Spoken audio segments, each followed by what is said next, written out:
할렐루야. 오늘 이 말씀을 가지고 내가 먹어서 배부를 때에 라는 제목을 가지고 여러분과 함께 또 말씀의 은혜를 나누기를 원합니다. 내가 먹어서 배부를 때에 1. 마음 열기. 배고플 때와 배부를 때 언제 하나님을 더 간절히 찾게 되나요?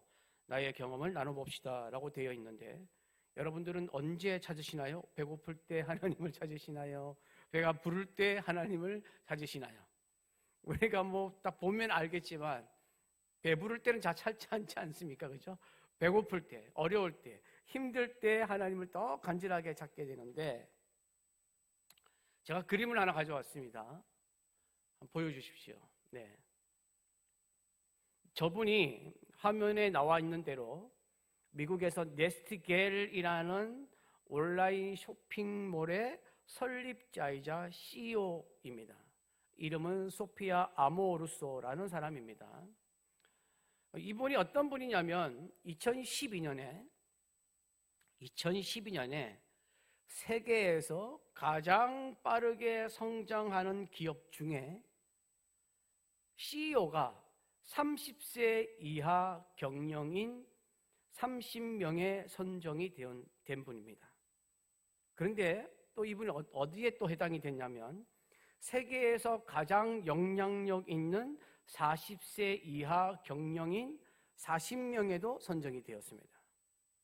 그리고 세상을 바꿀 여성으로 패션 업계의 새로운 현상, 그리고 세계에서 가장 섹시한 CEO 1위로 꼽힌 사람입니다.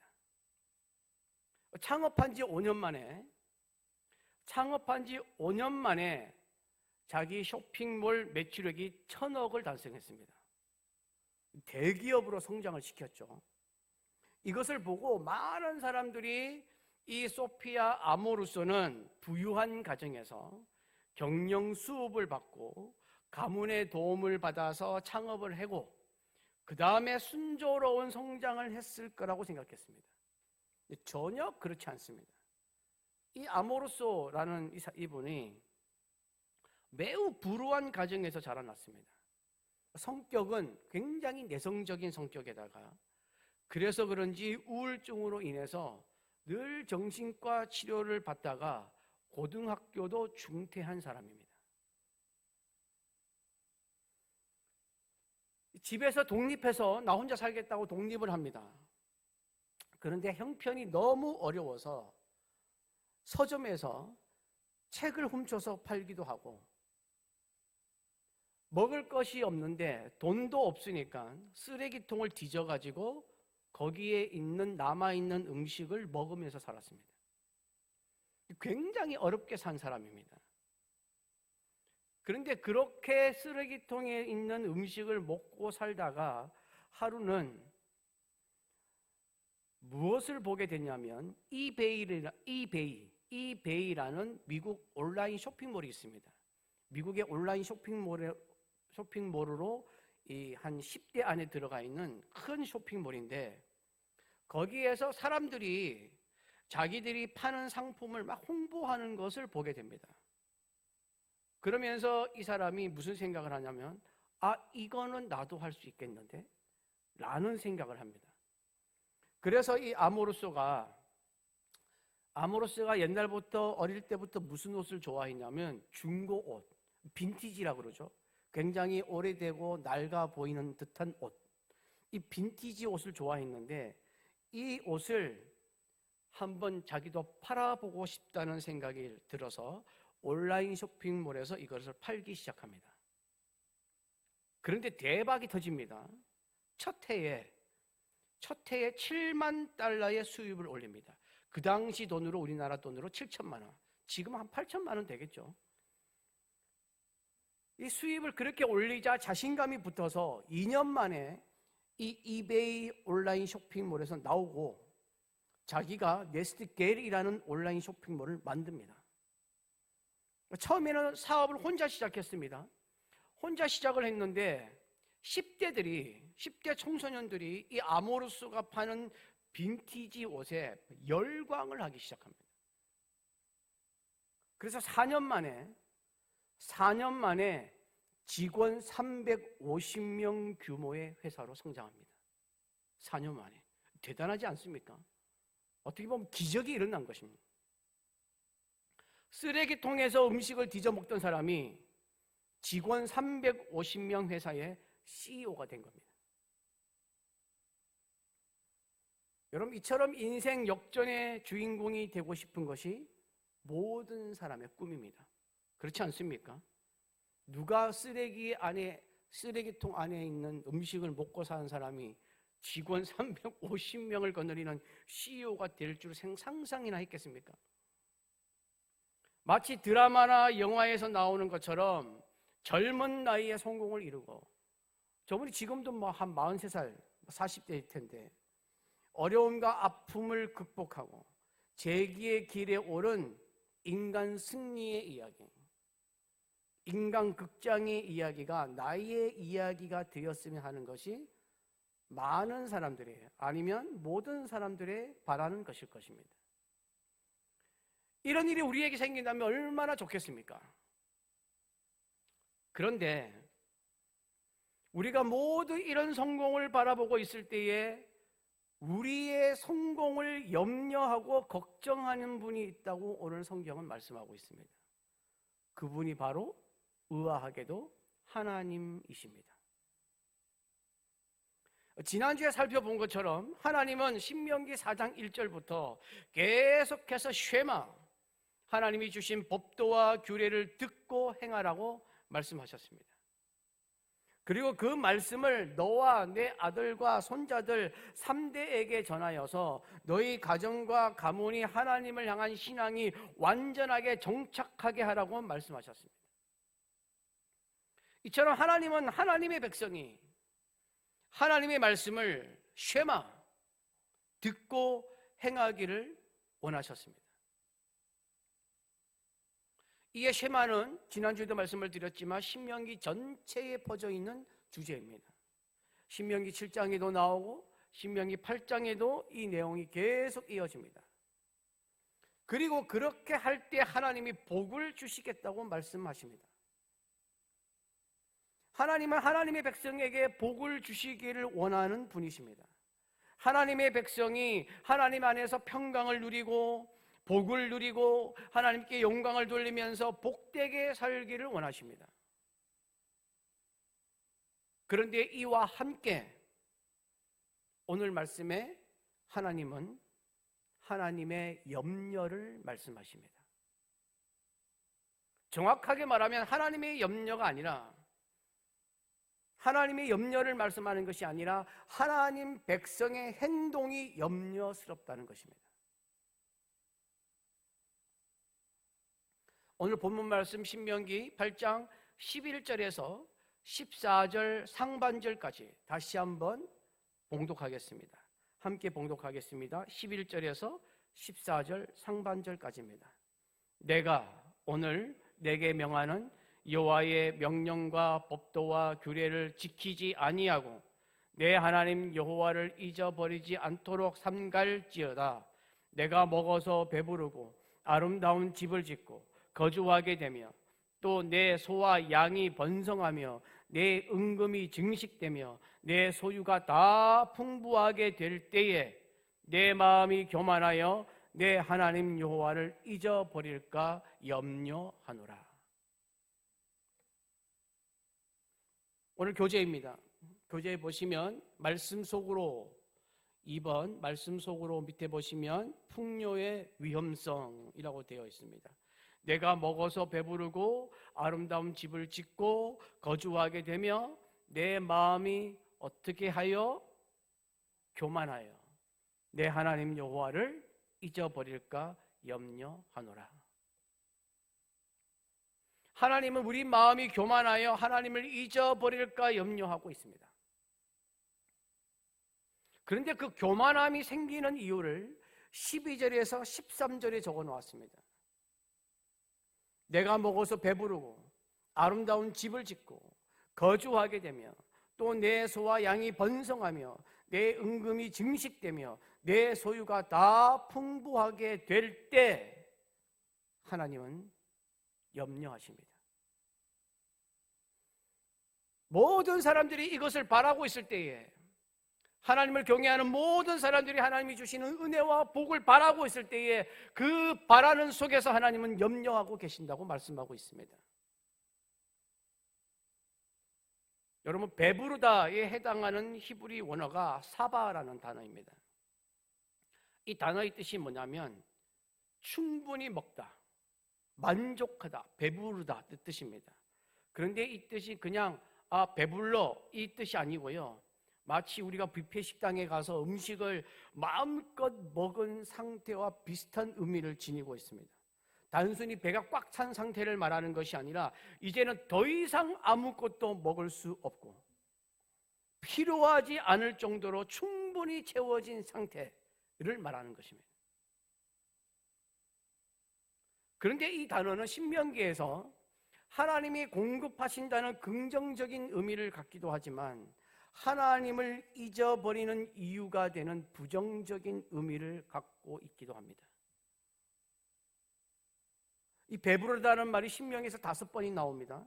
신명기 6장 11절, 신명기 8장 10절, 신명기 8장 12절, 신명기 11장 15절, 신명기 31장 20절, 이렇게 5번이 나오는데 2번은 하나님이 은혜로 공급해 주셔서 배부르게 하셨다는 것을 나타내고 있고, 3번은 하나님의 은혜로 배부르게 하였음에도 하나님을 잊어버리는 데 대한 염려를 나타내고 있습니다.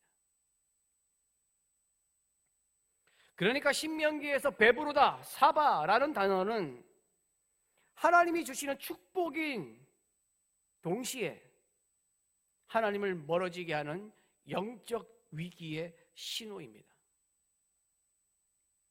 오늘 본문에서는 하나님을 멀어지게 하는 영적 위기의 신호로 사용하고 있습니다. 하나님은 하나님의 백성들이, 우리들이 먹을 것이 풍부해지고 아름다운 곳에 거주하고 재산이 많아져서 막 부유해질 때에 우리 마음이 교만하여 하나님을 잊어버릴까 염려하고 계십니다. 우리가 늘 잘되기를 소망하며 기도하지만 그것이 우리 믿음의 올무가 될 수 있다는 것도 기억해야 합니다.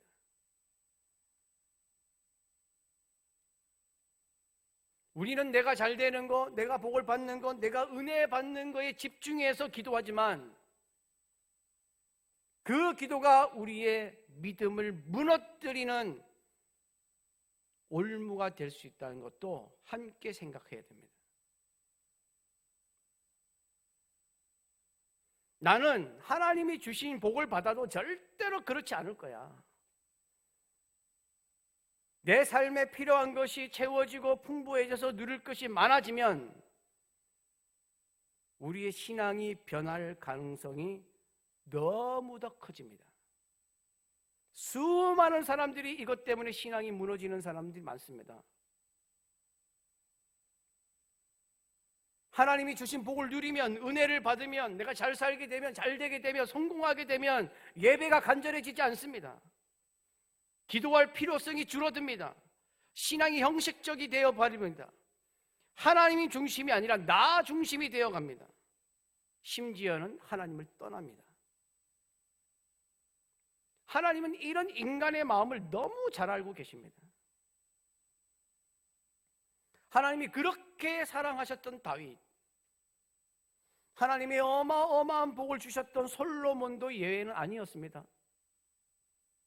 다윗 왕은 하나님의 은혜로 왕위에 올라가서 하나님이 나라가 부강해지게 만들어주시고 평안함을 누릴 때 정욕을 채우고자 우리아의 아내 밧세바의 눈이 멀어서 우리아를 격렬한 전쟁터에 내보내서 죽게 하고 밧세바를 아내로 취하는 완전 범죄를 꾸몄습니다. 솔로몬은 하나님이 주신 지혜로 말미암아 진짜 말로 표현할 수 없는 부와 명예와 지혜와 권력을 갖게 되었지만 후에 이방 여인 1000명을 후궁과 첨으로 다 첩으로 받아들이고 이방 여인들이 숭배하는 우상들의 산당을 다 만들어주고 자기도 거기에서 숭배합니다. 이스라엘을 우상판으로 만들었습니다. 하나님 앞에 범죄하고 말았습니다.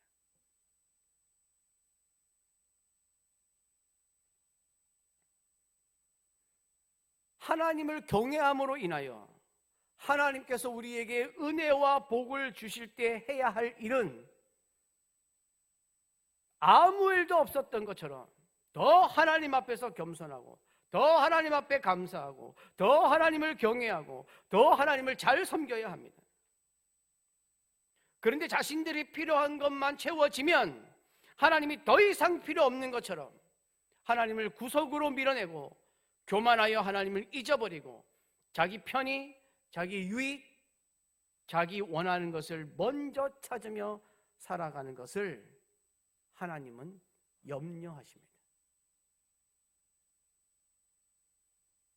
이 하나님의 염려는 조금 전에 말씀을 드렸지만 하나님 자신의 염려가 아닙니다. 온 세상 만물의 주관자이신 하나님이 무슨 염려를 하겠습니까? 이 염려는 하나님이 백성들이 변질하여서 하나님의 은혜를 잊어버리고 스스로 하나님과 멀어지고 하나님을 떠나 멸망의 길로 가는 데 대한 염려입니다.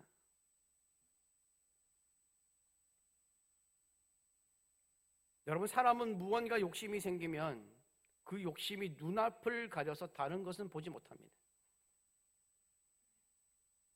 이것을 일반적으로 중독 현상이라고 그러죠. 돈에 빠진 사람은 돈이 눈앞을 가려서 모든 것이 돈으로 보입니다. 인기에 신경을 쓰는 사람은 인기가 눈앞을 가려서 자신의 인기를 얻는 것에만 혈안이 되어 있습니다.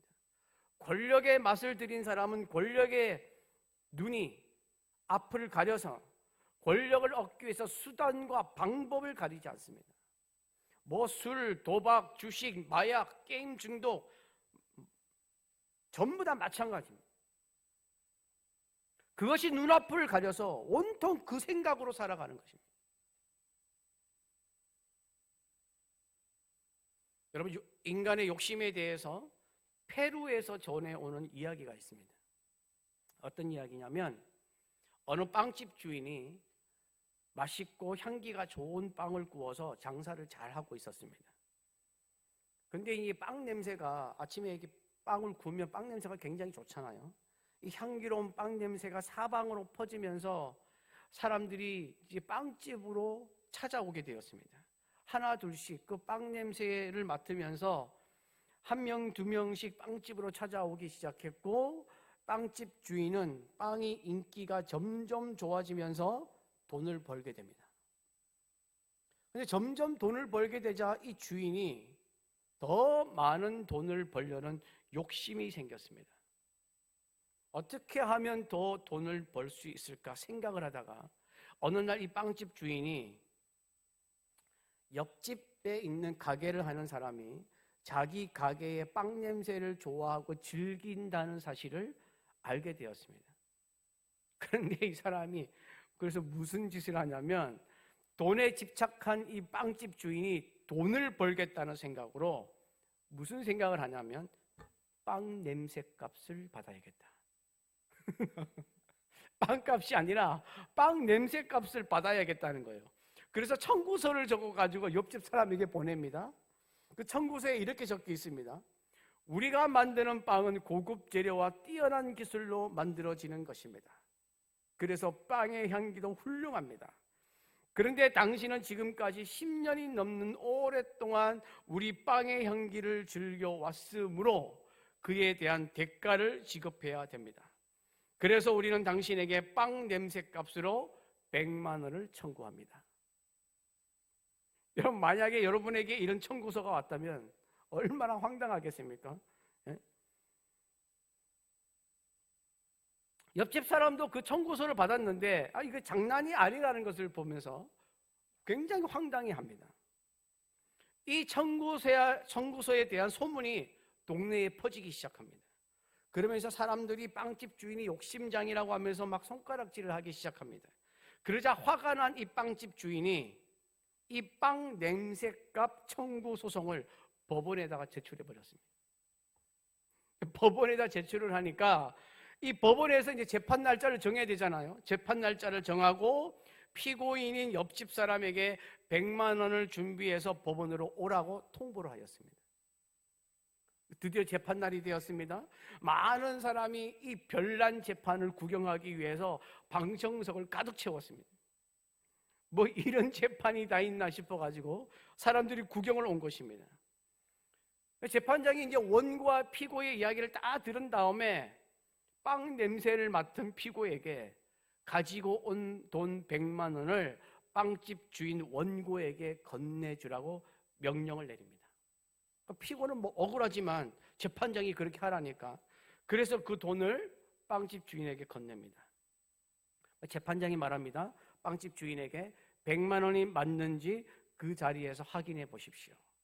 빵집 주인은 공짜 돈 생겼다고 막 돈을 막 싱글벙글하면서 막 세면서 빵집 주인이 말합니다. 야, 재판장님 100만 원이 맞습니다. 재판장님 옳은 판결을 해주셔서 너무 감사합니다. 그러자 재판장이 말합니다. 아닙니다. 판결은 지금부터 내립니다. 원고 빵집 주인은 그 돈 100만 원을 다시 피고에게 돌려주십시오. 피고는 빵 냄새만 맡았을 뿐이지 빵값이 밀린 것이 없으므로 원고도 피고의 돈 냄새만 맡으면 됩니다. 그러니 가져가면 안 되고 그 돈 냄새 확인한다고 다 맡았으니 이제 피고에게 돌려주십시오. 이렇게 판결이 끝나고 빵집 주인은 더 이상 그 동네에서 장사를 할 수 없었다고 합니다. 여러분, 사람이 욕심이 생기면 변합니다. 그런데 중요한 건 하나님 앞에서도 변합니다. 분별력이 흐려집니다. 무엇이 더 중요한 것인지 판단력을 상실합니다. 여러분, 우리 인생에서 잘되고 복받는 것보다 더 중요한 것은 하나님을 기억하는 것입니다. 이것을 절대 잊어서는 안 됩니다. 우리를 배부르게 하시고 번성하게 하시고 풍부하게 하시는 분은 하나님이십니다. 하나님이 모든 것을 거두어 가시면 끝입니다. 내 생명도 그냥 가져가시면 우리는 끝입니다. 여러분, 주객이 바뀌면 안 됩니다. 우리에게 있어서 주는 하나님이십니다. 세상이 주가 아닙니다. 세상은 객입니다. 우리는 진화론자처럼 살면 안 됩니다. 창조론자처럼 살아야 합니다. 반드시 기억해야 합니다. 오늘 말씀 15절 16절에 보면 이렇게 말씀합니다. 15절 16절 함께 봉독합니다.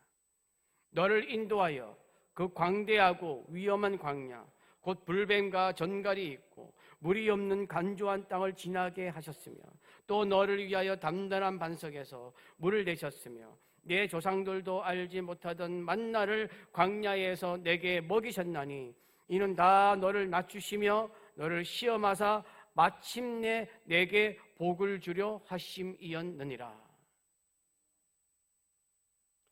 교재의 말씀 속으로 2번을 보시면 광야를 주신 이유, 이는 다 너를 낮추시며 너를 시험하사 마침내 내게 무엇을 주려 하신다고요?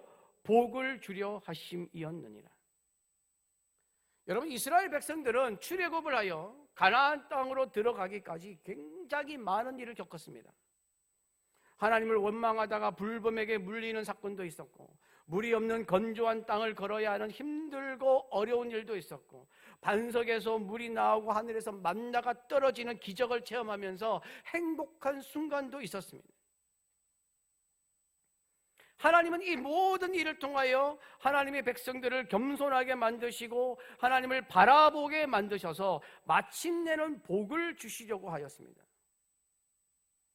하나님의 백성을 향한 하나님의 계획의 결과는 복이었습니다. 여러분, 신명기에 복이라는 단어가 36번이 나옵니다. 그런데 이 복이라는 단어가 똑같은 단어가 아닙니다. 크게 두 가지로 나누어집니다. 원어를 이야기하면 하나는 바라크라는 단어이고 하나는 야타브라는 단어입니다. 이 바라크는 뭐냐면 우리가 흔히 알고 있는 복을 말합니다. 신명기에서 가장 많이 사용하는 단어가 바로 바라크입니다.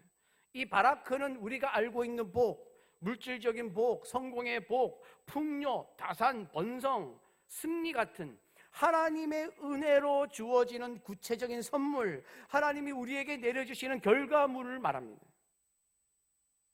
근데 또 하나는 뭐냐면 야타브라는 단어입니다. 야타브라는 단어는 무슨 뜻이냐면 어그러진 것을 바로잡아서 원래의 목적에 맞도록 좋게 만든다라는 뜻입니다. 근데 이게 복이라는 뜻입니다. 어그러진 것을 바로잡아서 원래의 목적에 맞게 좋게 만들어내는 것입니다. 16절에 나오는 복이 이 야타브입니다. 바라크가 아닙니다. 하나님께서 이스라엘 백성을 광야라는 거친 땅에 두셨던 목적은 고생시키려고 그런 것이 아닙니다. 그들의 불평과 원망으로 인하여 깨어졌던 자아, 불순종의 습관, 애굽에 있을 때 노예 근성을 완전히 뜯어 고쳐서 하나님과 동행하기에 가장 좋은 상태, 하나님의 백성으로 가장 합당한 상태, 하나님이 주시는 복을 받기에 가장 최상의 상태로 만들어 가기 위한 것이었습니다. 그래서 야타브라는 단어를 사용하는 것입니다.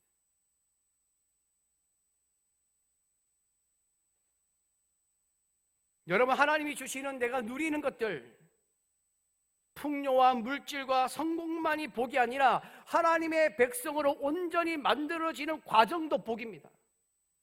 신명기는 그것을 이야기하고 있습니다. 오늘 본문의 16절에 나오는 복은 그걸 이야기하고 있습니다. 하나님이 이 복을 주시기 위해서 연단하고 훈련을 시키는 것입니다. 우리가 신앙생활을 하면서 삶을 살면서 어려움을 당하고 힘든 일을 당하게 하시는 것이 이 야타브의 복을 주시기 위해서입니다. 고난이라는 과정을 통하여 마침내 하나님 앞에서 참 좋은 하나님의 백성, 참 좋은 믿음의 사람이 되어서 하나님이 영육간에 주시는 온갖 좋은 것을 누릴 수 있는 상태가 되는 것입니다. 그게 16절이 말하는 복입니다.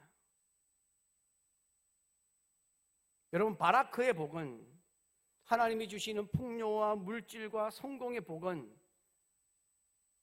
내 주위 환경을 바꾸는 것입니다.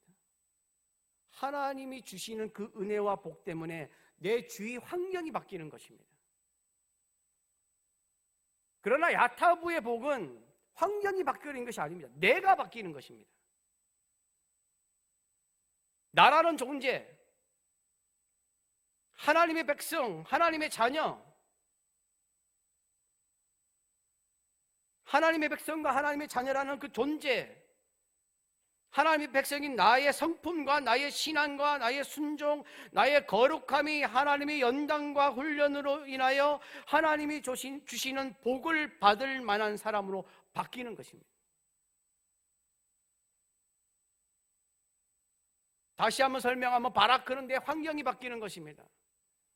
여러분, 우리가 복을 받으면 풍성해지고 물질을 받고 성공하면 내 주위의 환경이 바뀌는 것이지 내가 바뀌는 것이 아닙니다. 야타브는 내가 바뀌는 겁니다. 하나님의 백성으로 참 좋은 백성으로, 하나님과 동행하기 좋은 백성으로, 하나님을 향하여 믿음을 가지고 나아가는 백성으로 내가 바뀌는 것이 야타브입니다. 여러분, 우리에게 있어서는 이 야타브의 복이 더 중요한 복입니다. 여러분, 우리가 복을 받아서 내 주위 환경이 바뀌면 뭐합니까? 내가 바뀌지 않으면, 사람이 바뀌지 않으면 복이라고 생각하는 것이 나중에는 결국 위선이 되고 교만이 되고 하나님을 잊어버리게 되는 것입니다. 그래서 하나님이 염려하는 것입니다. 그래서 16절에 야타브를 얘기하는 것입니다.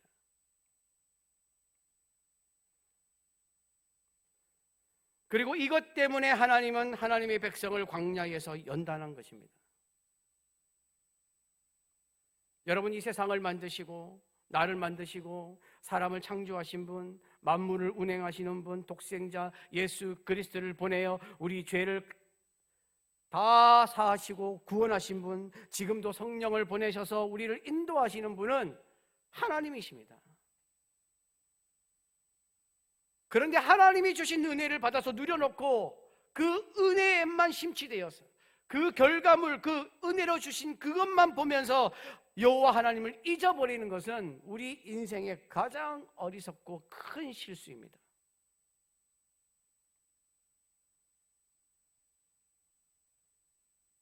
여러분, 학생 때의 가장 어리석은 일이 무엇인지 아십니까?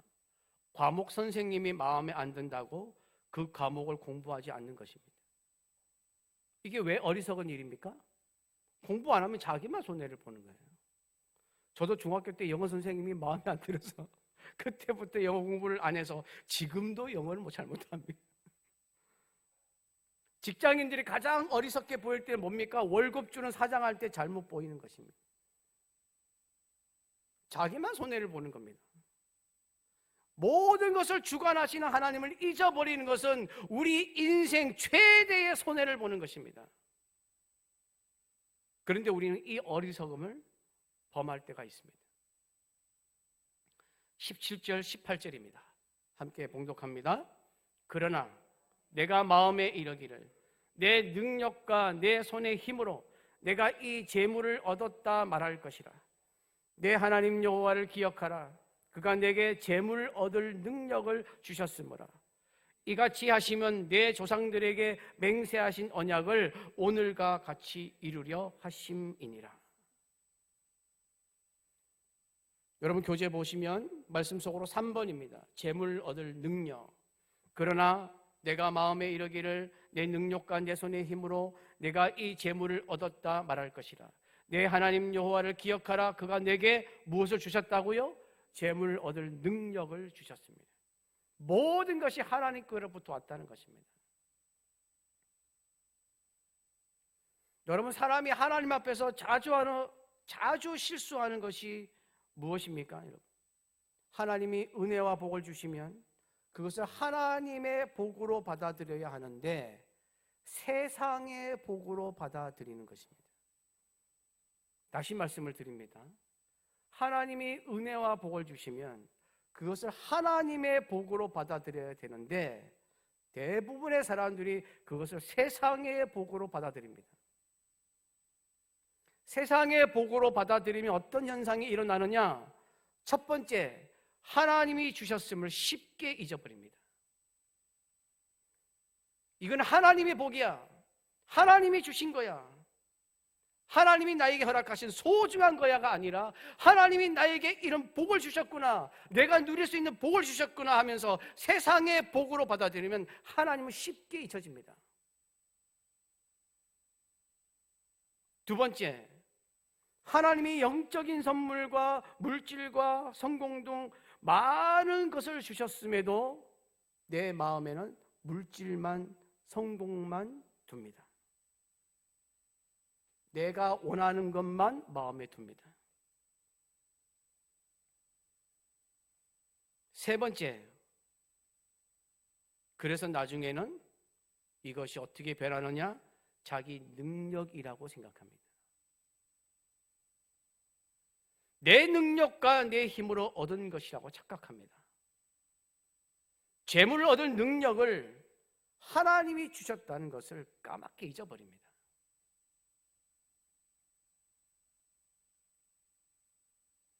여러분, 우리는 모두 다 태어나서 어린 시절을 다 지냈습니다. 그렇지 않습니까? 여기에 어린 시절을 안 거치고 바로 어른이 된 사람이 있습니까? 나는 영아기를 안 거치고 바로 유년기로 들어갔다. 한번 손 들어보십시오. 나는 유년기를 안 거치고 바로 사춘기로 들어갔다 하는 사람 손 들어보십시오. 나는 아무것도 안 거치고 바로 어른이 되었다. 아무도 없습니다. 다 엄마에게서 태어나서 누워있다가 뒤집다가 기어다니다가 섰다가 걷다가 뛰게 되는 것입니다. 이 성장 과정을 안 거친 사람은 한 사람도 없습니다. 당연한 일입니다. 그러나 어리석은 사람이 이 모든 과정을 다 잊어버립니다. 나는 옛날에 그렇게 안 했다고 말합니다. 지금의 자신만 보면서 하나님이 별 필요 없다고 말합니다.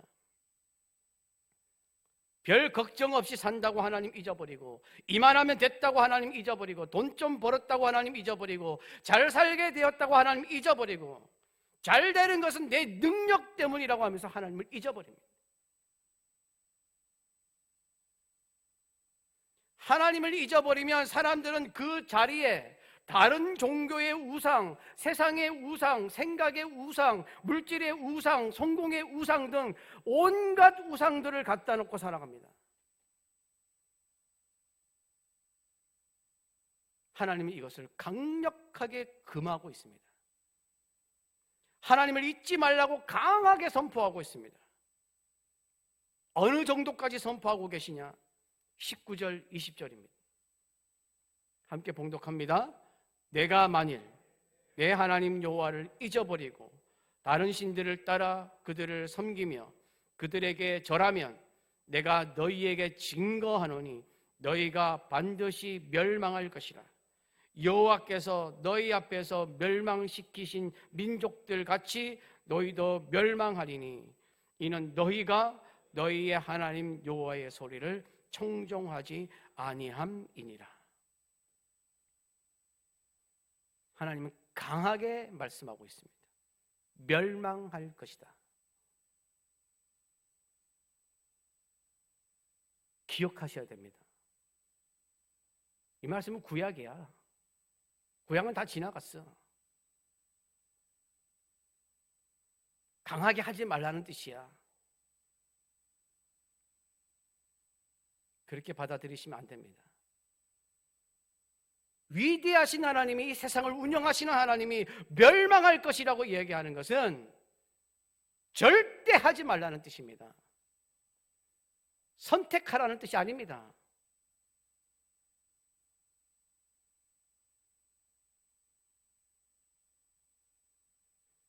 교재 3번입니다.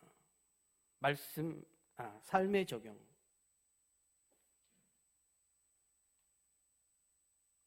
일이 잘 풀리고 통장이 넉넉해질 때 내가 조심해야 할 교만은 무엇입니까? 내게 있는 모든 것이 주께로부터 왔음을 고백하는 헌금 생활을 점검해 봅시다. 감사 생활을 점검해 봅시다. 여러분, 헌금은 교회에 필요한 비용을 내는 것이 아닙니다. 물론 헌금의 용도는 교회에 필요한 비용으로 사용하지만 헌금을 내는 목적은 그게 아닙니다. 우리가 연말정산을 위해서 교회에 낸 헌금에 대해서 기부금 영수증을 받아서 제출하지만 이거는 세금 환급을 위한 절차이지 헌금의 의미를 규정하는 것이 아닙니다. 헌금은 하나님을 향한 우리 신앙의 고백입니다. 교회 바치는 기부금이 아닙니다. 내 신앙의 고백이 헌금입니다. 내 신앙의 고백이 예배입니다. 내 신앙의 고백이 기도입니다. 하나님께 드리는 모든 형태는 다 우리 신앙의 고백입니다. 모든 것이 하나님으로부터 왔기에 그것을 하나님 앞에서 인정하고 하나님께 감사한 마음으로 드리는 하나님을 향한 신앙의 표현입니다. 이 신앙의 표현은 믿음과 연결이 되는 것입니다. 이 신앙의 표현이 없다는 것은 내가 하나님을 인정하지 않는다는 것과 같은 것입니다. 하나님을 인정하지 않는 것이 바로 교만의 한 형태입니다. 여러분, 교만이라고 해서 대단하게 거만을 떨고 하나님을 무시하는 행동을 대놓게 하는 것이 아닙니다. 우리의 마음속에는 하나님을 인정하지 않는 교만의 형태가 다양하게 존재합니다. 그래서 성경에서는 계속 교만을 얘기하는 것입니다. 우상을 섬기는 것만 교만이 아닙니다. 나 하나님 필요 없다고 말하는 것만 교만이 아닙니다. 내 속에서, 내 마음속에서, 내 삶의 영역에서 하나님을 인정하지 않는 부분이 있다면 그건 교만입니다. 하나님이 살아계신데 왜 하나님을 인정하지 않습니까? 그 교만입니다. 성경을 읽어보시면 하나님이 그 교만을 굉장히 많이 말씀하십니다. 그게 대표적인 게 우상입니다.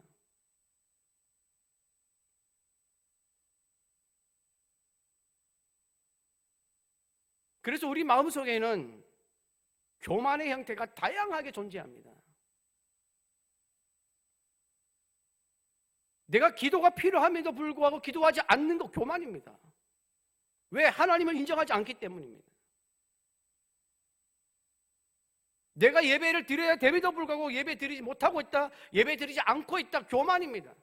하나님을 인정하지 않는 행동입니다. 이 다양한 형태가 우리 마음에 있는 것입니다. 교만은 하나님을 앞에서 머리를 쳐들고 하는 그 한 가지의 경우만 얘기하는 것이 아닙니다. 하나님을 인정하지 않는 것,